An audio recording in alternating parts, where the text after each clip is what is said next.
So Fortanix is a data security company. We're based in Santa Clara in California. We were founded in 2016. We provide a range of different cryptographic-based services and data security services using the technology of confidential computing. And principal of those is we've developed a product called Data Security Manager, and that provides full enterprise cryptographic management for very large customers in finance, oil and gas, pharmaceutical, government, defense. And customers use that either to implement full enterprise cryptographic key management or specific services, maybe like data tokenization, certificate lifecycle management, or data encryption. We provide this through 4 different elements to our Armor platform, one of which is called Key Insight, and that's used for cryptographic inventory management and identification of where cryptographic keys are being used. That's very important in the sort of discovery phase of PQC migration. We then have the Data Security Manager product, which I'm going to show the integration with today, which is the key management service. We have something called Confidential Computing Manager, which has been talked about with NVIDIA this week, which provides orchestration of confidential computing services on supported hardware, whether that's in the cloud or on premises, including with GPUs. And then we have our Armit platform, which provides a secure environment for deployment of AI systems, both agentic AI, reinforcement learning, and retrieval augmented generation. So confidential computing is essentially securing the software and the data that it's processing within the memory of the processor itself. That is isolated from root users, peer applications, and if you were to scrape the memory of the machine, you would recover a ciphertext which renders the information unintelligible. And this has been used in practice now for a number of different years. It was originally supported on the Intel Software Guard Extensions platform, but it's also now available in other form factors and with NVIDIA GPU technology. Our system's fully certified to support our enterprise customers. We have NIST FIPS certification to 140-2 level 3.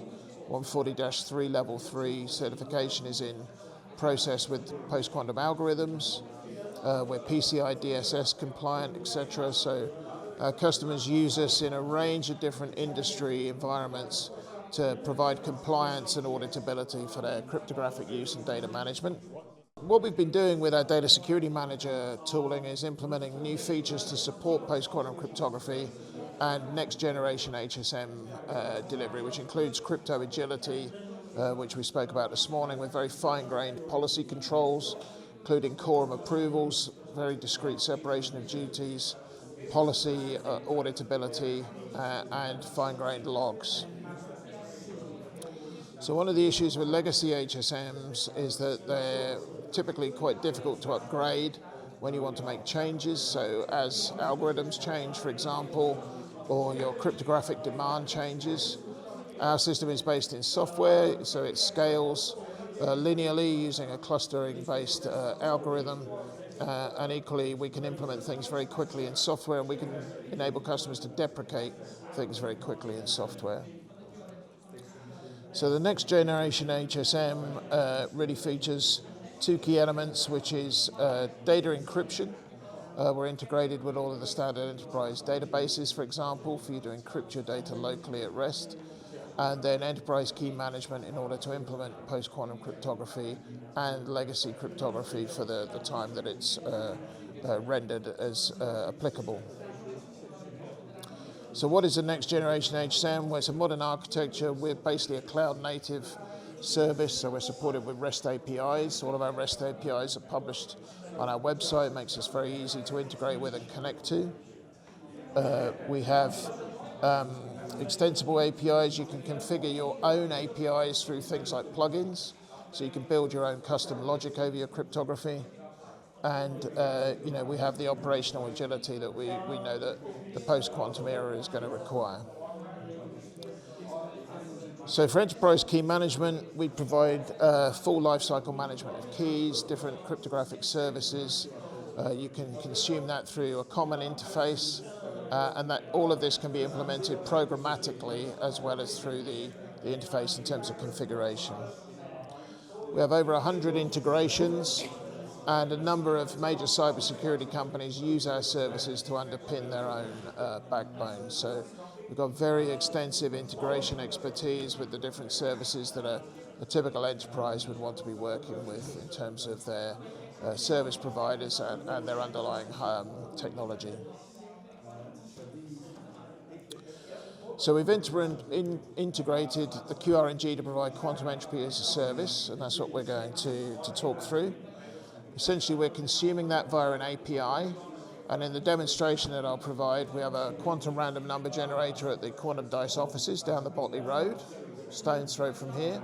But the service that you'll see running is operating in our Santa Clara headquarters. So we're consuming the entropy from Quantum Dice, enabling that to generate keys, and we're viewing it here locally over the internet.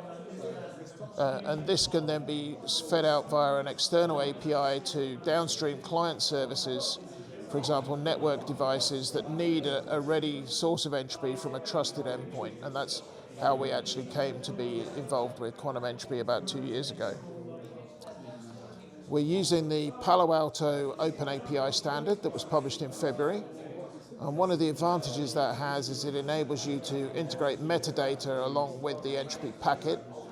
And we can implement that as a custom attribute, an immutable attribute on the keys that we generate from that entropy. So for the life of the key, you can see that the entropy quality was validated using the disk protocol from Quantum Dice. So I'll switch to the demo now. That's the end of the slideware. And I'm going to use two different environments. So the first environment I'm going to use is actually a Figma environment. And the reason for that is that we configure the entropy at the point that the cluster is implemented. And because we've already implemented the cluster, I'm just going to walk you through the process to show you how simple that is. So essentially, we're going to select an external entropy source. You don't have to do that. We have a FIPS certified entropy source, but we're advocating the introduction of QRNGs. And then you can effectively point to your external entropy source API. We're working with Quantum Dice. We're also working with other providers as well. And with your API key, you can implement this, and that effectively establishes a secure connection to the external entropy source for ingestion of entropy, which we then blend with our TRNG as the input to the deterministic random bit generator of our HSM. And then every key that's built with this entropy source configured, and I'll show you how that works when the entropy source is not available, but every key built with that entropy source available will have that metadata built into its attributes. So effectively what we have is we have an auditable log showing that we've configured that entropy source. And then one of the other things we provide is a visual indication, which is shown here, that the entropy source is configured and available. Now, obviously, if the entropy source were to drop out due to some kind of failure, then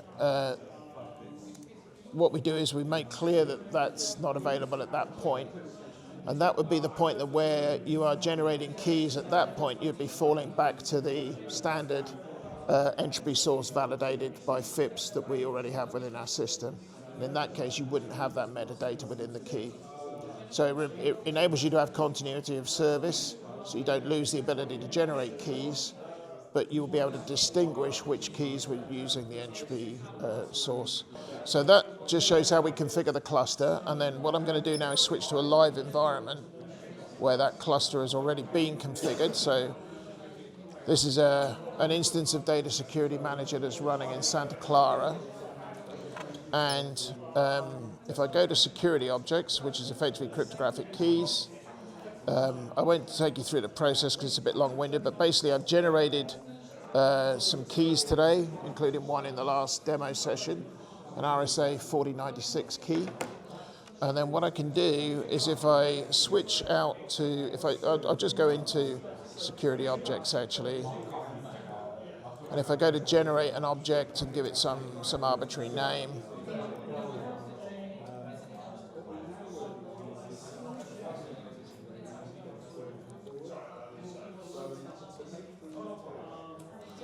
All keys are attributed to a group within our system, so I'll switch to this demo group. Select to generate a key. I can also import keys, but obviously those keys wouldn't be furnished with the entropy from our system in that case. You can see that we already support the post-quantum algorithms that were standardized by NIST last year. So you can use the post-quantum standards to generate keys for different uses today. I'll just show that we've generated that PQC key. That's an ML Chem key. I'll just show you how where the entropy is available. So I'll just go to sysadmin. And here you can see that where we've required new entropy, it's been seeded from the quantum random number generator. So this system has called out from California to Botley, received a new entropy packet, and that has provided us with certifiable entropy in order to generate the keys with the disk protocol.